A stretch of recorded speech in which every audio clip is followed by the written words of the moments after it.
Shalom saudaraku, salam berjumpa di dalam Kristus Yesus. Semoga saudaraku dimanapun berada dalam keadaan baik dan sehat, masih di dalam lindungan Tuhan hingga saat ini. Sebelum kita masuk ke dalam renungan kita hari ini, mari kita berdoa terlebih dahulu. Allah Bapa kami yang bertata dalam kerajaan surga, Allah Bapa yang menciptakan langit dan bumi, yang melindungi dan menjaga kami senantiasa hingga saat ini. Terima kasih Tuhan atas kasih setia Tuhan, kebaikan dan berkat anugerah Tuhan dalam kehidupan kami. Kami masih dipelihara dengan baik. Hingga saat ini Tuhan, kami masih bisa menikmati waktu-waktu dengan Tuhan. Bapa, hari ini kami akan kembali merenungkan firman-Mu. Tuhan, ajar kami tentang kebenaran firman Tuhan hari ini. Biarlah firman Tuhan memampukan kami menjalani hari kami bersama dengan Tuhan. Terima kasih Bapa, kami serahkan waktu perenungan firman Tuhan ke tangan Tuhan. Di dalam nama Tuhan Yesus kami berdoa. Amin. Saudaraku, bahan bacaan Alkitab kita hari ini diambil dari Lukas 6 ayat yang ke-38. Demikian firman Tuhan. Berilah dan kamu akan diberi, suatu takaran yang baik, yang dipadatkan, yang digoncang dan yang tumpah keluar akan dicurahkan ke dalam ribaanmu. Sebab ukuran yang kamu pakai untuk mengukur akan diukurkan kepadamu. Saudaraku, pada suatu hari di Amerika Serikat, ada seseorang bernama Stasi. Ketika ia di pom bensin, ia bertemu seorang wanita yang lupa membawa kartu debitnya. Karena kehabisan bensin dan terdampar di sana dengan anaknya yang masih bayi, wanita itu meminta bantuan kepada orang-orang yang lewat. Meski saat itu Stasi masih belum memiliki pekerjaan, ia rela membantu orang asing itu dengan membayari bensin seharga $15. Dan beberapa hari kemudian, ketika Stasi pulang ke rumahnya, ia menemukan sekeranjang hadiah berisi mainan anak-anak di depan pintu rumahnya. Rupanya teman-teman dari wanita asing yang tidak dikenalnya itu berinisiatif membalas kebaikan Stasi dengan mengganti $15 tadi menjadi hadiah Natal yang berkesan bagi Stasi dan keluarganya.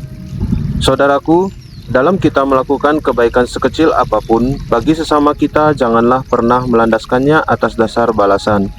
Tetapi, percayalah bahwa Tuhan akan memperhitungkannya di kemudian hari dan memberikan balasan atas kebaikan yang sudah kita lakukan. Seseorang bernama Rachel Joy Scott pernah mengatakan, "Saya punya teori bahwa jika seseorang menunjukkan belas kasihan kepada orang lain, maka orang tersebut akan memulai reaksi berantai melakukan hal yang sama." Semoga kita tidak jemu-jemu melakukan kebaikan untuk menolong sesama kita. Kiranya firman Tuhan hari ini menguatkan kita dan juga memampukan kita untuk terus-menerus melakukan kebaikan dalam hidup kita. Amin. Mari kita berdoa. Ya Tuhan, Allah Bapa kami yang mengajari kami tentang kebenaran firman Tuhan hari ini. Bapa, terima kasih untuk firman-Mu hari ini, di mana kami diingatkan kembali untuk terus menabur kebaikan, untuk terus memelihara kebaikan dalam diri kami, dan kami dapat menyatakannya dalam menolong sesama kami. Tuhan, terima kasih untuk firman-Mu. Buatlah Tuhan kami tulus melakukan kebaikan bagi sesama kami. Jangan Tuhan biarkan kami hidup dalam kemunafikan karena kami sudah menolong seseorang dan ingin mendapatkan balasan. Tetapi biarlah kami melakukan kebaikan dengan tulus dari hati kami, dan kami mempercayai bahwa Tuhan akan memperhitungkan segala perbuatan kami kepada sama kami. Bapa, kami berdoa bagi bangsa dan negara kami. Tuhan yang pimpin negara dan bangsa kami. Terus Tuhan pulihkan keadaan bangsa dan negara kami menuju yang arah lebih baik. Terjadi perubahan kesejahteraan di rakyat-Mu, boleh memiliki pekerjaan dan penghasilan kembali ya Tuhan. Pakailah terus pemerintahan kami supaya mampu mengerjakan tugas tanggung jawabnya dengan baik dan benar, serta takut akan Tuhan, supaya di dalam dia menjalankan tugasnya Tuhan, sungguh mempedulikan kesejahteraan rakyat-Mu. Bapa, juga kami berdoa untuk gereja-gereja Tuhan. Tuhan juga pakai gereja Tuhan sebagai perpanjangan berkat Tuhan, sungguh melayani Tuhan senantiasa dalam kehidupannya. Setiap pendeta, pengurus gereja, majelis beserta dengan jemaat, bahu-membahu menolong sesama yang membutuhkan. Dan boleh dinyatakan selalu Tuhan di dalam mereka melakukan pelayanan mereka Bapa. Terima kasih Tuhan Yesus untuk pertolongan-Mu dan berkat-Mu. Bapa, kami juga berdoa untuk keluarga kami. Terus Tuhan jagai dan lindungi keluarga kami. Bapa, Biarlah keluarga kami selalu keluarga yang menyatakan Tuhan dalam kehidupan kami. Dan biarlah Tuhan, keluarga kami boleh selalu berserah pada Tuhan. Jauhkan daripada orang-orang yang jahat hatinya, mara bahaya ya Tuhan, supaya keluarga kami boleh tetap aman dan damai dalam melakukan aktivitas. Terima kasih Tuhan.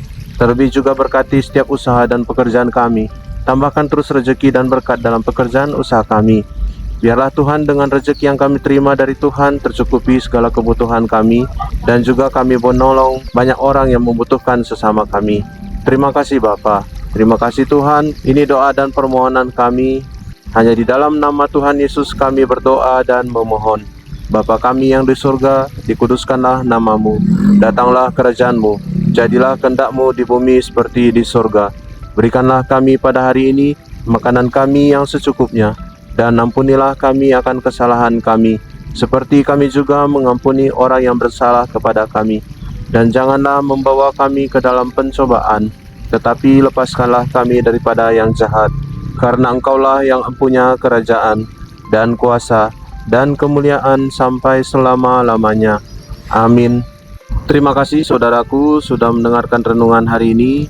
Kiranya Tuhan Yesus selalu menolong kita menjalani hari-hari di kehidupan kita untuk ke arah yang lebih baik. Sampai jumpa pada renungan berikutnya. Shalom, Tuhan Yesus memberkati.